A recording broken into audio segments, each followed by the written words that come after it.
J'aimais ta parole, Seigneur. Elle est la vérité sur mon sentier.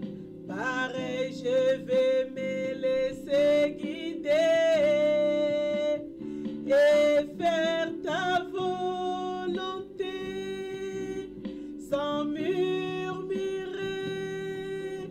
en espérant dans ta bonté.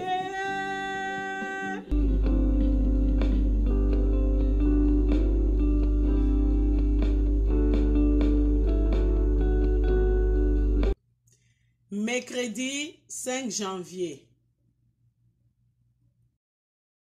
Christ a souffert pour vous, vous laissant un modèle, afin que vous suiviez ses traces. 1 Pierre 2, verset 21. Quelles traces laissons-nous? Le général américain Lee raconte qu'un jour d'hiver, il sortait de chez lui avec son fils.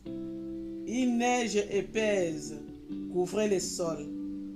Le garçon avait sa main dans celle de son père. Mais peu à peu, il la lâcha et resta en arrière.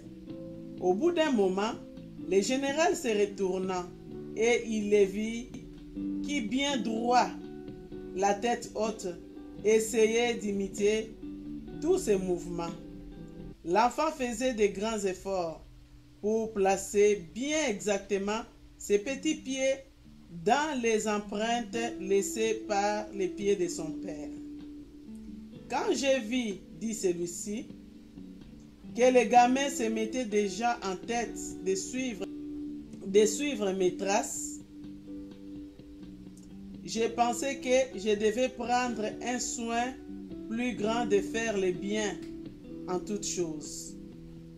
Quelle révolution s'opérait dans le monde si chaque vrai chrétien, et tout spécialement les parents, se sentaient ainsi obligés de faire le bien en toutes choses, de laisser derrière eux que de bons souvenirs.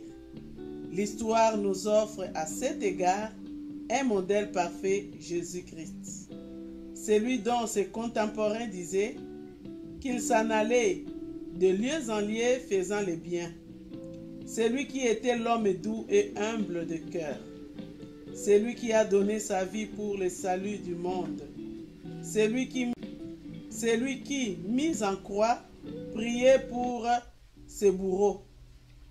Et voyez quelle trace profonde a laissé cet homme qui cependant a été toute sa vie pauvre et méprisé.